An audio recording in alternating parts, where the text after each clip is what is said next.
Welcome to this episode of the Greenwing Wealth Management Podcast, Feeling Elfish. Today, I am very excited to introduce the one, the only Joel Lutz. So Joel, hey, thank you for joining us. Yeah, excited to be here. Thanks for the invite. Before we get started, I feel like I'm falling victim to cedar, whatever. This Texas cedar is finally getting me. You know? Okay. Like I just feel a little sickness kind of seeping into my throat. You know what I'm talking about? I Do get native it. Texans, Yeah. do you guys experience that? Or are you born with immunity to? So what you have right now is oak. Okay. Oak is what you've got affecting you at the moment. So Some kind of tree is killing me. yeah, cedar is January, February, and Okay. I am susceptible. That's to your that. danger zone. hmm And I'm oak guy. I am overly medicated during those months. Okay. Thanks to Claritin and a few other nose sprays and other things. I But should probably, I think I'm going to go all in today with all the medicines. Just try and nip it. I recommend it. That's the mood. Okay. It's not worth feeling that way for an extended period of time when you can take And just take something before that for sure. I woke up and I was pretty sad this morning about it. So I don't like being sick. I turn into a 4-year-old when I'm sick, I guess, just real sad. I think it's a man thing. Yeah. And I was like, I need a little pick me up on the way here. So I turned on Nickelback to try and just feel better about myself. It worked a little bit. So are you a Nickelback or Creed kind of guy? Yeah. Yeah. What do you, There's a channel on my Spotify when I feel inspired. They're so good. I've recently learned I'm a Dua Lipa. Okay. I don't know if I'm saying her name right. She's got some good songs. And then Ella Langley. Sorry. Okay. This My is- daughter, yeah. Well, you have girls. A lot So that of makes Ella. sense. She's great though. She's got the feels in her voice. I haven't really heard much of her other than my daughter singing upstairs. So I'm sure it's the same. Same sound. Same Exactly. everything. Production Exactly. quality. Yeah. Well, dude, I appreciate you making time to join me today. There's a few things I want to talk about, but do you want to just maybe run through what you're up to now, kind of what your experience is, and I'll ask questions as we go. Yeah, I definitely can. It's funny doing a podcast, any type of recording like this, right? You get nervous about it because, man, the whole world's going to see it. All 17 of them. So I think it's funny how the initial nerves of just saying, oh, man, I want to say the right thing or what have you. So appreciate you having me, though. Yeah. So what I'm doing now, I guess, is what you kind of alluded to there. And, whatever you want to ask about, I'm happy to share. But recently sold my insurance agency that I had for 15 years. I had started that as a scratch agency out of college and partnered with a really good friend of mine in his CPA firm. And so we are doing tax planning, tax strategy. We just finished tax season, or the 15th of April, really, which is a major deadline, obviously. But tax season kind of continues to spill over thanks to the wonderful word of extensions that almost everybody seems to want to have or need or whatever, right? So it continues on into the summer, but we do business a little bit differently to where we're not just heads down all the time. None of our people that work with us worked overtime. We didn't work any Saturdays. We have more of a, get home to your family type of culture. The work-life balance we hear about. Something like that. Yeah, it's kind of been overused now, hasn't it? Yeah, everything. It really, now it's become a more of a, it's more prioritizing what matters in life. Family matters. right. Yeah. And the work's going to be there the next day. And I think the older you get, the more you realize that. And the work, I had heard something about the glass balls and the rubber balls and juggling those. And work is like a rubber ball. If you drop it, it's going to bounce up every single time and to come back. And there's always going to be work there. The family, friends, your spiritual relationship, your health, those are more glass balls. And you drop those enough, they're going to crack, they're going to break. I like that. I've not heard that before. Yeah, That's a I've good heard one. that. Did you make that up? I did not. No, I probably heard it in another podcast or I don't know. Riverside cuts up. I don't know if you guys, we were just talking about the podcasting software we use. Right. Riverside makes what they think are viral shorts or whatever. Okay, yeah. I'm just going to call it. I feel like what you just said is going to be the number one rated. Maybe I should do it 3 times to try to make it a little bit better because I feel like I butchered that pretty bad. That's great. I thought it was great. I really want to talk about both of those things. But first, it's just the light is blinding off this diamond ring here. Oh my gosh. And so I got to ask about your time as an Aggie, because I didn't know this. Aggies, everybody in Texas wants to be an Aggie. I feel like some people will push back on that, but If they don't, they just don't know. I didn't realize how epic and exclusive the Aggie alumni group was. I recently sent them an email, as you know. I saw that. asking, how I could become an alumni. They sent me an application. No, they did. No, they didn't respond yet, but I'm not getting into A&M, I assure you. But tell me about your time as being a Yell leader. Were you a Yell leader? No. No, of course not. Sorry. But you did go to fish camp. I did. Okay. Yeah. Well, what was your time at A&M like? Well, So I was in the ag program in high school. So I had an ag teacher, and we were in a state champion ag sales team was one of the groups I was in. So we competed around the state, and then we also got to go to Kentucky for nationals and stuff like that when we won the state competition. But one of those things we would do was go to A&M for different events that we had. That ag teacher went to A&M, and so he showed us around campus, showed us different things, and the four of us, at least from my perspective, we kind of fell in love with it. There wasn't another option, in my opinion, of school to go to. So I only applied to A&M. I love that. It was all in. Yeah, I really didn't have a backup plan. I guess the backup plan was to stay at home and find something here until I could get in. Yeah. Type of thing. But luckily, I was involved in enough things that grades were less of a factor, and the extracurricular kind of weighed a little heavier for me in that case. But yeah, no, it was great. I didn't know what to expect. Nobody else in my family had been to A&M before, so because it seems like it's such a generational thing in many cases. It can be. Yeah, it definitely can be. My parents both went to, at the time, Southwest Texas State. Is that Texas State? Yeah, okay. The Bobcats. Yeah, so they went there. I recently heard a fact though that Texas State is the only school to produce a king and a president. Really? Yeah, Lyndon B. Johnson and George Strait. So I feel like that's kind of a little gray area there, but he did go there. Yeah.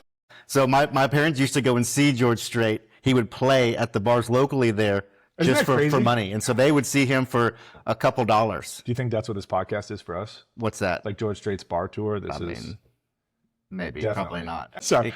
You can look back on this though, maybe at some point in time in your life. But you're probably right. So Fish Camp did all that stuff. The only thing I didn't do is I didn't live on campus. I never did live in the dorms. I always lived in an apartment or a house, around campus or what have you. I feel like each school kind of has its own culture around that. Is it normal to live on campus at like at least a year or whatever? It depends. If you're in the Corps, you have to. Oh yeah. Yeah, you've got to. And a lot of kids do. A lot of kids see, or their parents see that as kind of a rite of passage. Yeah. That you need to live on campus. And I live on campus, and Yeah, it definitely does help you going in, get a core group of friends too. If you don't have one going in, there was enough people from this area that were going that I lived with one or two of them each year, and we made different friends throughout organizations or what have you. But worked as a TA, worked in my major in the counseling office and those type of things. That helped me quite a bit just to be able to do things that most people wouldn't know about even existed, just because I worked with those counselors who assigned to those different classes and did those different things. Cool cheat code there. That's cool.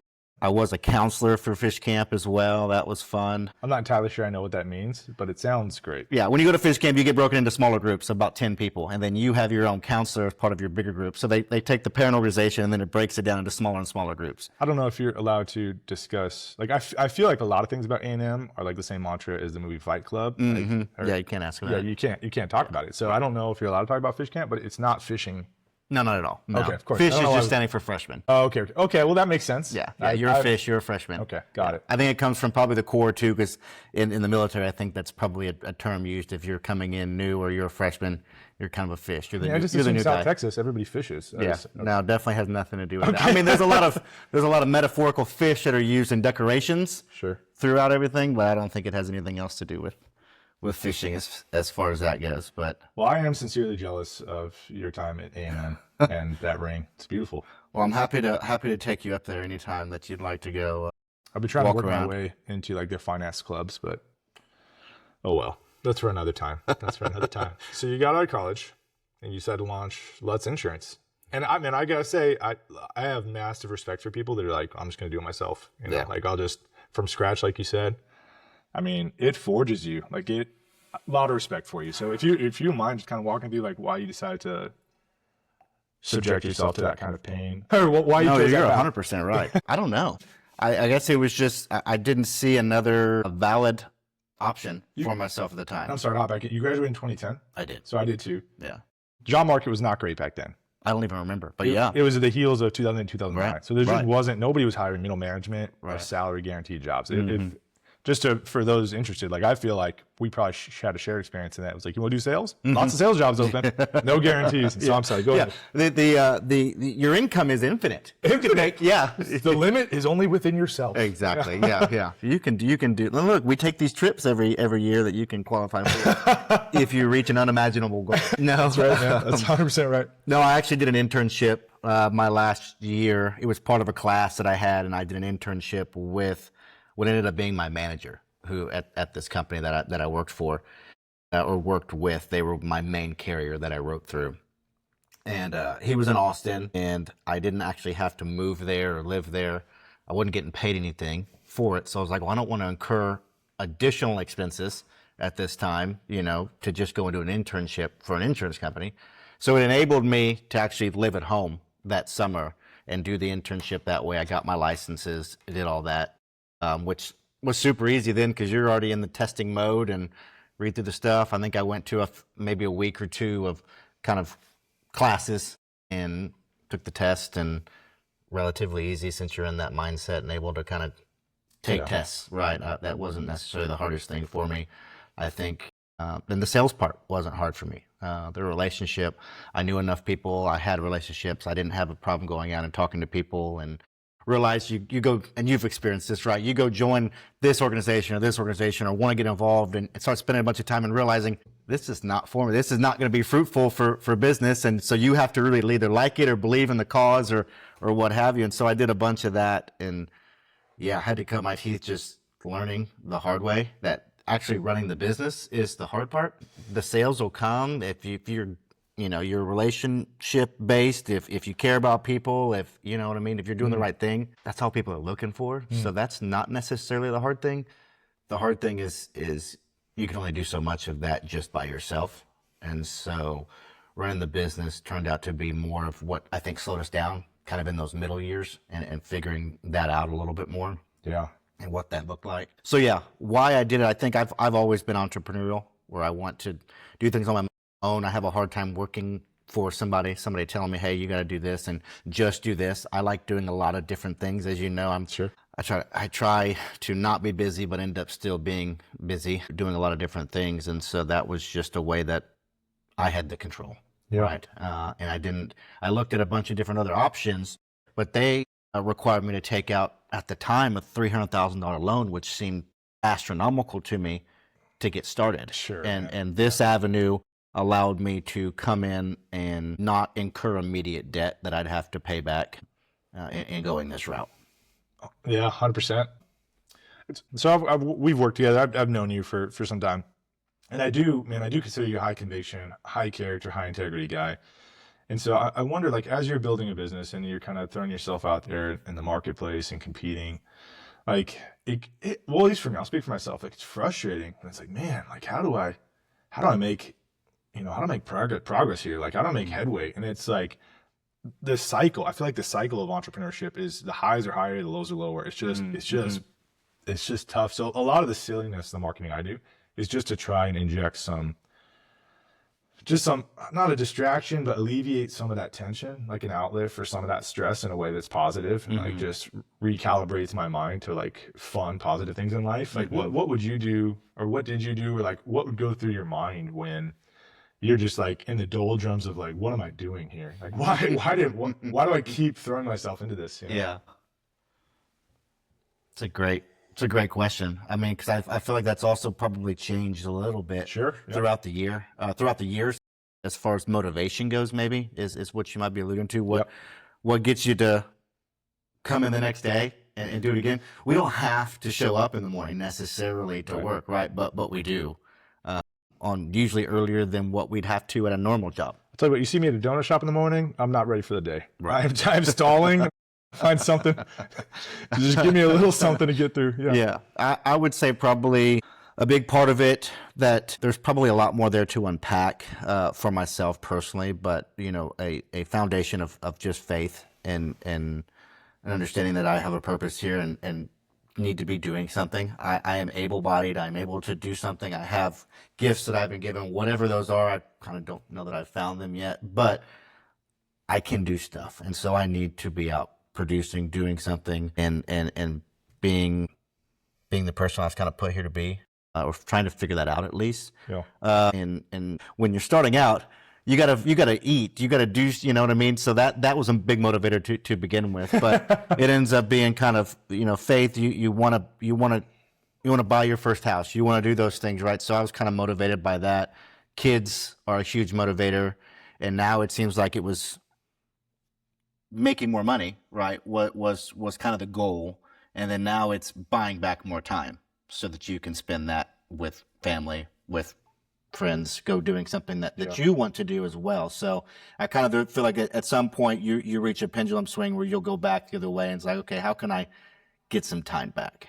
And so that's probably, I see myself getting there a lot more at this point, saying, how can I work less? How can I be at my kids' school a little bit more, do some more things with them that I want to do?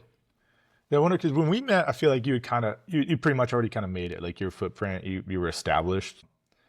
I remember that. I just remember that lunch we had. It was at Bandera Road Cafe. Do you remember that? I was still like at JP Morgan at the time. Okay. It's been a while. You have a much better memory than me. Yeah, it's been a long time. But I do recall I can't remember like where we met the first time and how we set that up. But we had lunch and I was like, I like that guy. But in my mind, you were kind of already established, pillar of the community.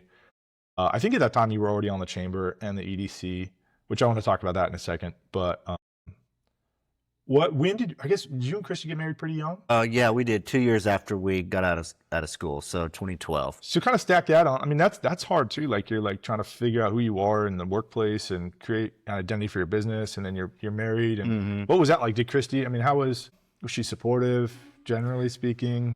She was. Was she mean to you? Just kidding, Christy. No, she was. We were both trying to figure it out, right? Sure. During that time, she had a job that she had taken to. She was a financial advisor Hey-o. at USA. She had her Series 6, right. Series 7, her life licenses, all of that stuff that she had to have. And she was on the phone, doing that. She had Wednesdays off and she worked Saturdays. And so that was probably a difficult time of, I had worked all during the week and I wanted to go do something on Saturday. Well, she was at work and having to do that and did not like it at all. You both were kind of going through the throes of, that's no fun. Be on the phone all day. Not for me. She despised it. Yeah. And then you've got quotas, you've got things that you have to hit. And it's just, that doesn't align with doing the right thing for people. You know what I mean? If you've got to sell X number of annuities and you're talking to a kid who's, coming into the military and 25 years old, he probably doesn't need an annuity at that time, right? But you've got to get 24 of those sold this month. So you end up having conversations that butt up against what you know is right for somebody. Man, I think about this all the time because I feel like at some point because all these companies that are big, at some point were small. And at what point did they really decide to sell out for scale, And because like right now, like I'm nimble enough, your company was nimble enough. I think your current company, like you were actually still responsive and focused on the relational aspect of actually doing right by people and like actually being involved and invested in their lives and in a way that's meaningful for their goals. But like once you flip that switch of like the main motivator here is straight profit, like it changes you. It changes your outlook. It changes the way you behave. And in my experience, large companies, they're not about people anymore. Right. And how do you see that, or did you think about that a ton in your business, or think about that now? Or I didn't think about it before because I didn't necessarily have the option to sell my agency until just very recently. Yeah. So that wasn't necessarily a consideration. What I was trying to build was something that could continue with less and less input from myself, is what I was trying to build. Now in this new role, what we see day in and day out are firms that have been purchased or rolled up into PE in some way, shape, or form. Yeah. And the clients that we're getting from regional firms that rolled up or got purchased are echoing the same thing every time. We had a great relationship with so-and-so and it was great, enjoyed it. As soon as they sold out to PE, they don't know PE, private equity. Yep. Yeah, private equity. So they don't use those terms, right? But they're just saying whoever they sold to, right? It changed. We're not getting the service. We can't get a phone call back. We don't have the answers to our questions that we normally had. So we're looking to see what else is out there, right? And so we're a breath of fresh air for them when they hear us. I would say the only way to really keep that is you have to still be involved in some way, shape, or form in the process, or at least have a system set up that ensures that those touch points and that relationship is still being fostered from the people who are managing that client. Yeah, I had Matt Merchant's episode will probably go right before yours, and we talked about culture for a little while, and it's just sad to see, in my opinion, it's sad to see people work their whole lives to foster this culture of really caring for people, and then just like at the end of the rope, just be like, all right, we're sold, culture is over, you know. And it's just, I don't know, it's just too bad. Because the culture's over because it's being sold. Yeah, because you're sold and you're just pulling. You know, I think individuals are the carriers of the culture in the organization. You have to find a way to like positively facilitate that, you know, and set those expectations. And when it's like, I'm done, and you were the main piece of that, it's just tough. It is what it is. But the only way I see to get past that is to sell within. So you have to bring up people within your organization. You kind of disciple them in that way. Right. Who have grown up in the culture, who understand the culture, who want to foster that and continue that, see the value in it, and you're able to sell to them in some way, shape, or form, right? And have the business carry on that way. I mean, I think there's a lot of people who would love to do that. It's just by the time they decide it's time, they haven't laid that groundwork to do that at that point. And if PE's knocking with a multiple, then that's just the easy road to take. Yeah, I think convenience often wins out, unfortunately. Yeah. But yeah, I think you're right. Well, why don't you, I'm curious what you and Trevor are up to. So I feel like from my little world, so I do obviously financial planning, but I'm not the tax guy. Like I'm not doing tax returns. I'm not signing tax returns. I will generally recommend to clients that, hey, you should be tax aware, like you should be strategic taxing. But it seems like there's this old guard of accountants who are just compliance only, reactive in nature. But I've heard, I mean, just a few, but whispers, it seems like what you guys are doing, that is where the puck is going, as we would use the analogy in the industry. So I don't know if you want to cover some of that. I think it'd be cool and interesting for people to hear about. Yeah. So like you said, there's kind of legacy firms is what they're called in the industry, right? It's a bill by the hour. Bring us your documents. We'll put them into the forms. We'll get them sent off for you. Don't call me till next year. A type of thing. But more and more so, people are becoming educated as to what options are out there, what they can be doing. There's other things, TikTok, Instagram, you know, there's all the tax planning and tax strategy you could want to ingest is there available for you. And if you get that algorithm set to that, you're going to get a bunch of them. I promise you that. Unfortunately, I continue to see those day in and day out, and some of those people that are I don't want to say spewing that information, but putting that information out there. But a lot of it is half truth, right? There's yes, it's all legitimate for the most part. There's a lot of things we see that's like you can't do that. Are they even like accountants? Like, are they even CPAs? Some of them are, yeah, some of them are for sure. But it's the timing, when to do it. You know, is it right for your type of business and you're as an individual? But then also, are you doing it compliantly? Are you doing it correctly? Do you have the paper trail? And then are you keeping up with monitoring that with the proper documentation to make that audit proof? In essence, if you get a knock on the door, can you hand them a file showing that that's legitimate? And while the strategy is legitimate, if you don't have the paperwork to back it up, it's not. Yeah. Right. So the value that we bring, besides kind of the ongoing conversations throughout the year, because there's a lot of business advisory that plays into the conversations that we have too. Trevor has, you know, helped a number of companies, you know, startup companies, mostly in the medical field, and then subcontractors, things like that, but also been involved with exits too, large exits.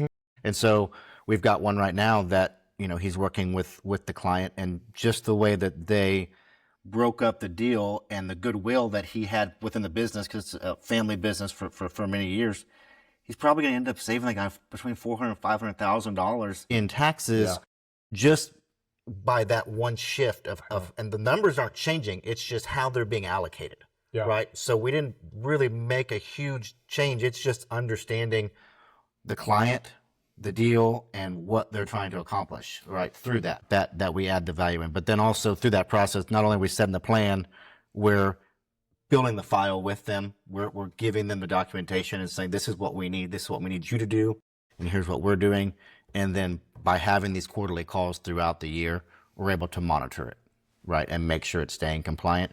And then the tax return at the end is kind of the cherry on top. As far as we've already done the work, we know the answer to it. We're just going to go in and fill in what we know we've already done. Contextualizing that answer with an intentional plan around how to really seek to maximize whatever you're trying to do. Right. We get what we hear from everybody saying, I just know there's got to be more.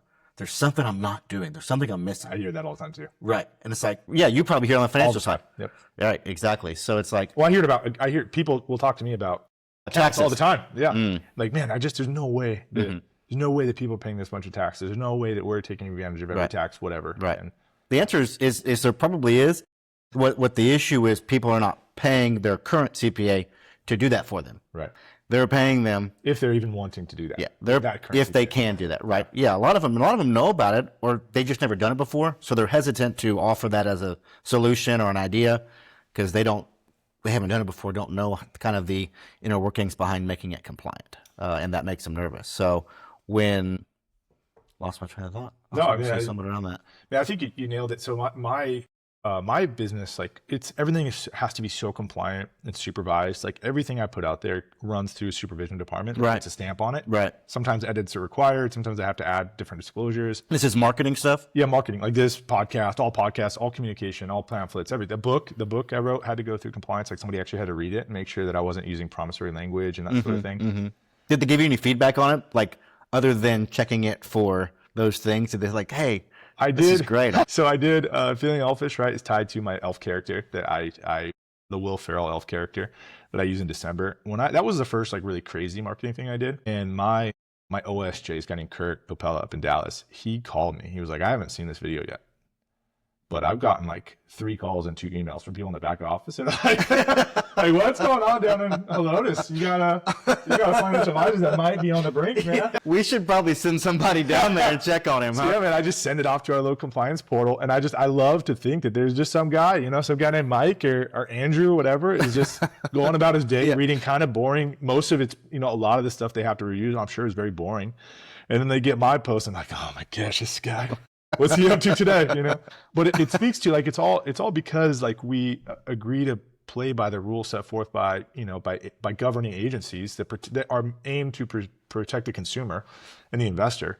And so it drives me crazy. Like so if you don't have your licenses, if you're not registered, you can hop on social media, you can say whatever you want, man, and it's crazy. And so that it's very hard and it's a lot of work to get that information out there as a licensed person. And so you're kind of competing against this. The main voice boxes and communication of financial advising or our kind of behavioral finance are people who probably like maybe they're well intended, maybe they're half right, but like it's complicated and there's a lot more to it than that. And so what I find is that example you used with Trevor and the saving $400,000-$500,000. What I find is people want to invest 30 seconds at a time.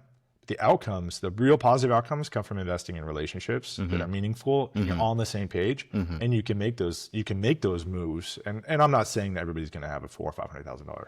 No. Like when you're in sync and you're collaborating with somebody who is just a good fit or qualified or whatever, you're generally, that's where it's going to come from. That's where those ideas, that synergy, and I think that people being empowered by that involvement in the relationship and really being invested in it, that's where it's at. So for your firm, for my firm, I would think it's the same. Like you want people who like, hey, we're in a real relationship.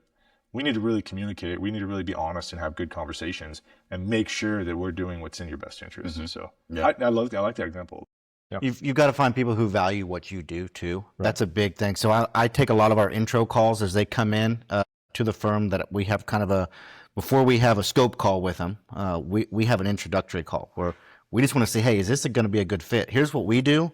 What are you needing? What are you looking for? And let's talk about if this will be a good fit for both of us, because we're not taking a whole lot of new clients. And the ones that we do take, it's got to be a mutually beneficial relationship for both of us. And we want this to be a long-term relationship. So the only way we can do that is by making sure that we start off on the right foot and it's a good fit. And sometimes that's not the case, right? And that's the hardest thing is saying no, because that you can help somebody with X, Y, or Z, whatever they have going on. But to get to that end point, to be able to get there is going to be extremely difficult for you and probably frustrating for them. And we luckily have a referral network that we're able to say, hey, this person knows what you're talking about. Yes, we can do that, but this person's probably better suited for you, and pass those referrals off. I think I've referred probably just this year, probably 50 people to other firms. That's wild. And we paid a lot of money for a new website, and so we've been getting referrals, just people calling in off of that. And it's like, guys, I'm sorry, we can't help you, because you've also got to have some cars in the garage, right? To use a metaphor, you've got to have some vehicles, tax planning vehicles, that you can get in and drive and do things with. The hard thing is people who are just W-2, right? There's not a lot that the government gives you to be able to work with there. You got to have a business of some kind. You got to have some real estate. You've got to have something that you can use to tax plan around. Yeah. Because the W-2 by itself is not a vehicle in which you can do a lot of tax strategy and tax planning around. All right. Yeah. So that's something that people don't quite understand until we have to kind of talk through it with them, and maybe even after that they still don't understand it, because I'm not the best at it. But they get on our website and they say, oh man, this sounds great. This is exactly what I want. It's like, well, guys, you can't really get much value for this, and the price that we're charging doesn't quantify the value that you're going to end up getting from us. We can definitely help you and do your returns for you, but we're going to have to probably refer you, because the value is just not there for you. And we want you to get tremendous value, not only from the relationship, but at every point. And one of those points being tax savings, right? I like that. I'm hearing from you that I should update my website. So I'm taking away. No, I mean, it depends on, we're refining it right now, because you end up is. getting all kinds of stuff. And it's really been interesting too, I'll share with you, is that a number of them have said, oh, we found you on ChatGPT. Well, and so the firm we're using has actually, I don't know if they've purposely integrated this somehow, or if just our copy that's on the website is being picked up by chat in some way, shape, or form. But I see the report of every lead that comes in and the source of it. And then people have also told me, because I asked them, I said, how did you hear about us? You know, are you local here to us, or how did you hear about us? A lot of people from Houston are finding us. No kidding. Yeah, surprisingly. Some oil and gas people, some doctors, some things like that I've spoken with, and just individuals. But a number of people have said, I was just researching on ChatGPT, and y'all's name came up a couple of times. So I looked up your website and called you. I said, wow. I mean, well, it sounds like you're doing something right. I'm not doing anything. It sounds incredible.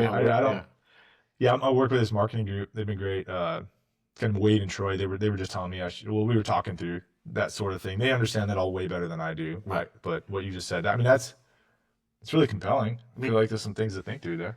It is good to just rely on other people too. I was a DIY in the early years of my business, trying to do things yourself, and you realize that you'll end up spinning your wheels and trying to learn how to do it. And it's still, when you're a perfectionist and want things to come about, you know, in a certain way, and you can't create that through whatever software that you're using to try to create a marketing piece, right? You end up pulling your hair out, right?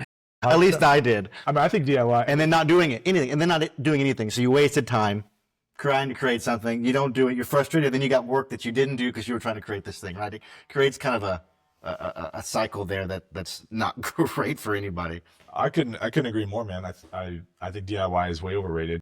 I think hiring people who are competent and going to maximize your time and allow for you to be what you're an expert at more efficiently. I mean, that's what it's at. So right. Yeah, you got to interview enough people and be willing to spend a little bit of money to do that, it seems like. Yeah, for sure. What's new with your business? This podcast coming out. Really? You know, we've been very lucky. We turned 5 this summer, so we're kicking around some ideas to celebrate that. I've been very lucky. I feel like I've reached kind of an inflection point of deciding the trajectory for how we go from here. You know, and I don't know. I really don't know the answer. I talk about this quite a bit, and there's some content of me talking about this, but like I'm just not interested in doing the things that other people do. You know what I mean? Like the pathway to, you know, like in our industry, we talk about like, oh, get to 100 million, get to 250 million, get to $1 billion, like becoming, you know, whatever. Like that's what you're trying to do. Get all this AUM, which stands for assets under management. All right, like okay. I mean, yeah, the pathway's right there, I guess. If I want to just keep doing that and stay on the trajectory, but I don't know, like why, you know, like I really think I'm at this point when I'm just kind of in constant dialogue with myself. Like I want to have clarity around why I want to grow before I continue to grow. That makes sense. Like I really want to have an enormous amount of purpose behind what happens from here. I do think that it's going to require hiring. So we have an intern coming on. He actually just passed the first CPA exam. So young guy. I don't know. I don't know how I want to hire, merge. But man, I've been very lucky. I like my clients. I like what we're doing here. I like my strategy. I like the things we get to do. And so I don't want to mess up something great. Right. You know. Well, you're at an inflection point that I feel like we probably have a similar, not a battle, but decisions to make to where you reach a certain level that you realize if we're going to keep going, we've got to and get to that next level. You're going to have to hire, and not just one person. It's going to have to be a significant kind of change structurally that you have. And is it worth it? And is it going to take away from that work-life balance or whatever you want to call it, your time at home? And is that really what you want in the end, right? Yeah, man. I mean, we've always been told if you're not growing, you're dying, right? That's what a sales thing that we were told before was you've got to continue to keep growing, or if you're not growing, you're going backwards. That's right. And I think that's probably not the best mindset once you've gotten to a certain point. Not saying you have to stop anything and go sit on the couch, but you don't have to continually just push the envelope as much as you can within that business or what you're doing. If you're happy, your clients are happy, and you're providing the service that you want to, and the lifestyle, I guess, that you want to, it's a good time to reassess. And I think you're right to really unpack that, to understand it before you go to that next level. Two of the questions I get all the time, right? People, so what I do is incredibly complex. There's a lot to it. It requires a lot of involvement. I mean, just financial planning it, let alone the actual investment strategy and implementation and management. Like there's a lot to it. And, but people, you always gravitate to what you are most familiar with. And what people are familiar with is fees and minimums. So it's almost like they're trained to ask those questions. And so I think about that all the time. Like, how do I want to do that? I talk about minimums quite a bit because I don't like the way that it's framed up in the business. And so I'll leave that as a cliffhanger in this. I won't get into it because it's just me talking about that in so many other places. But my fees are lower. Like I don't charge as much. And I personally though make more than I would if I was at a big firm because I'm not having to share that slice with 14 middle managers who have never even done the job. So it's a win-win right now. If I bring in greater infrastructure and employees and whatnot, I think I would have to consider what my fee structure looks like because there's greater costs. It's going to be, and so how do I want to do that? It just seems like you have your traditional fees, right? Like what the advisors will generally charge, and then you have the do-it-yourselfers, which is basically no fees. I feel like the marketplace, there's a space in between there somewhere. And I don't know exactly where that is, but I mean, that's just an example of something that rattles around in my head. You're serving that gap. Yes. But it's, I mean, there's a point I don't want to go, like, there is a point where like, I got it. I'm running a business and people pay me this. And so I got to honor that, right? If I give a discount to somebody, like, I think that is somewhat dishonoring to the people that are paying. It is. So I agree with you. You got to keep it fair and consistent. Yeah, things like that, and that's the challenge of business ownership. Is like, you work at a big firm. There's just there's so many things you can't control or decide. And the nice thing about that is to give an olive branch to them is you don't have to spend any brain power thinking about it. It's water under the bridge and moving on. But when you are actually responsible for everything, like I find myself spending a lot of brain power on things that are like, man, I gotta make a decision. I gotta get going here. I gotta, and there's just so many decisions you have to make like that. Both strategic, high-level stuff, but also, day to day, So yeah, that's kind of where I'm at. But I would say I've been very lucky overall. If I could go back in time 5 years ago and tell myself, hey, this is where you'll be, because it's a big man. It'll make you shake a little bit. I remember when you left. Yeah, I was actually in a great place when I left. I felt incredibly confident. Like, just not like confidence for myself, but just like this was my calling. Like I won't fail because like I feel like God's got me. Like, I was gonna say, was that faith there? You very felt like? much, yeah. And so I was very close. Like, it was just a great season. Even though I was walking away from a job where I was making, a couple $100,000 a year, my wife not working and 4 kids at home. Right. 33 years old. Like, that's not something that probably, your parents are looking at with, right. Hey, are you sure this is a good decision? But I was so confident. Very few people can do that though. Yeah. And now looking at where I am, like those first couple of years, man, 22 was no fun. But if I could have seen where I am now, no, yeah, I mean, what are we talking about, man? Like, obviously, it's what you should be doing. Yeah, I think you just kind of throw yourself out there. I mean, this is what I found is it's very easy to end up in analysis paralysis. But I just gotta do stuff. You just gotta throw yourself out there and let the market give you feedback on what it wants. And that's kind of the heart behind this podcast too. You know, the other content I put out, you know, people read and I'll hear things like, hey man, I read your article, I saw this in the magazine, whatever. That's all great. But I think you constantly have to be trying to meet people where they're at. Like where are you at? Give them an opportunity to meet you indirectly and just see if it is a good fit, like you were talking about earlier. So, anyway, that was a long monologue, but that's where we're at. Yeah. Well, congrats on 5 years. Thanks, man. Yeah. Thinking about throwing a party. Okay. Yeah. I don't know exactly what, but just like a big birthday party, rent out a party downtown or Old Town or get some bounce houses. Yeah. Maybe rent out a pickleball court. Okay. You know, I don't know. Food. I don't know. I don't know what we're going to do. I think it'd be fun.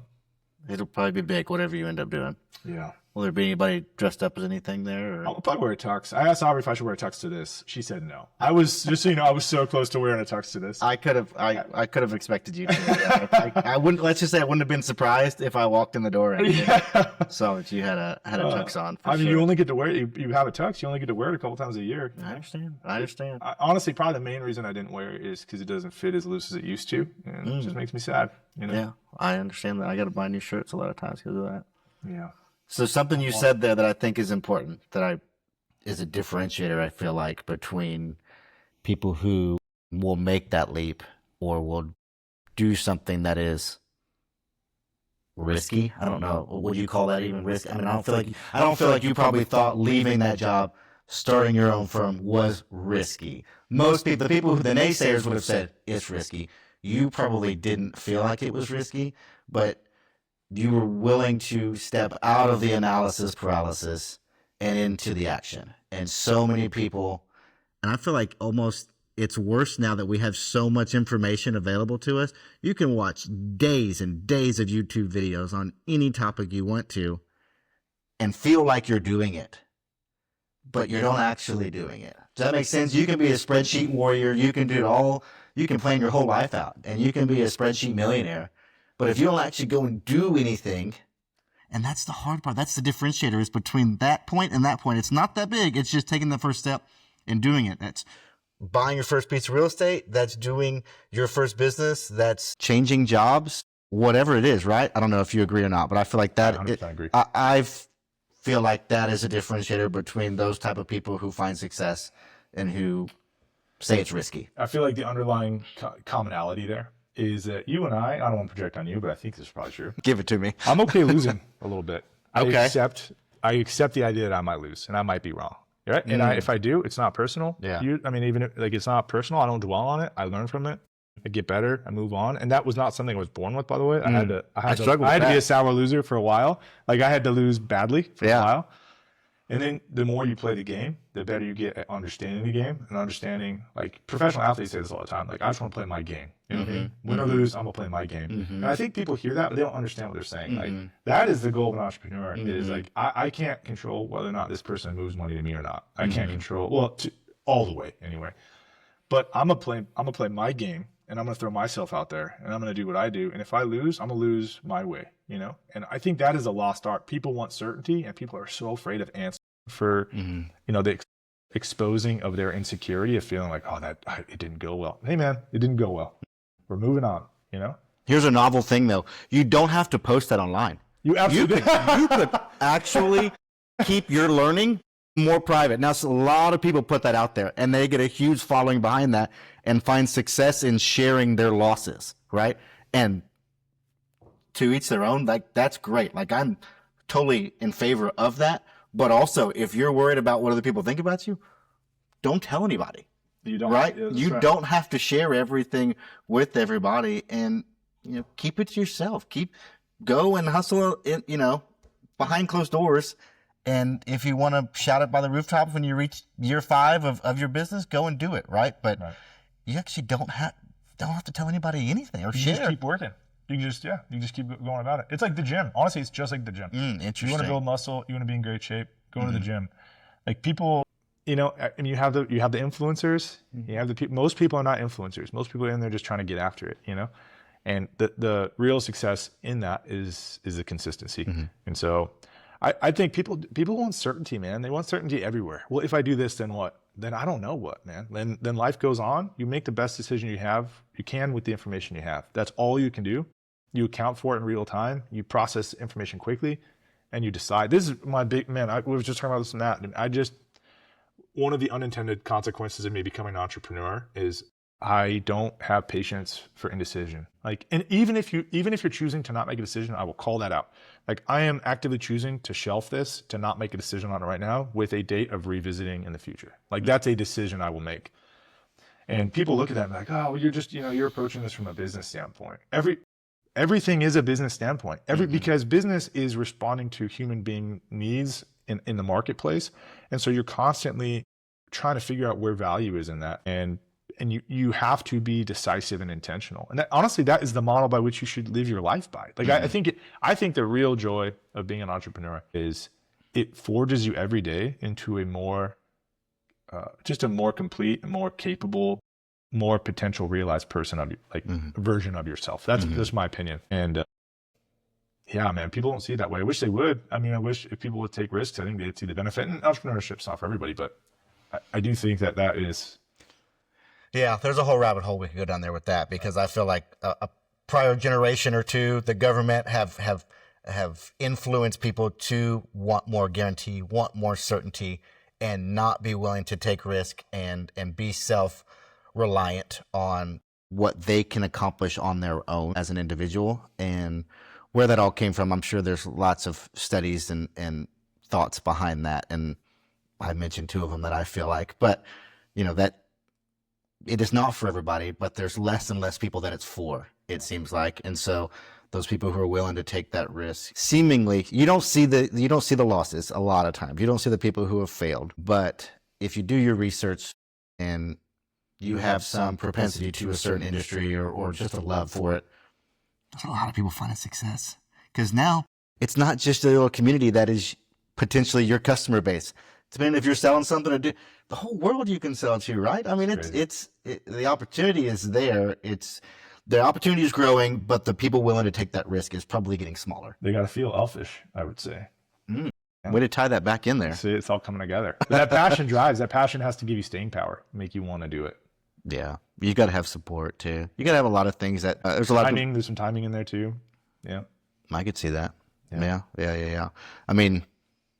Yeah, there's a lot of factors that play into it, but I think there's some key drivers that will differentiate those people from the other people who don't do it.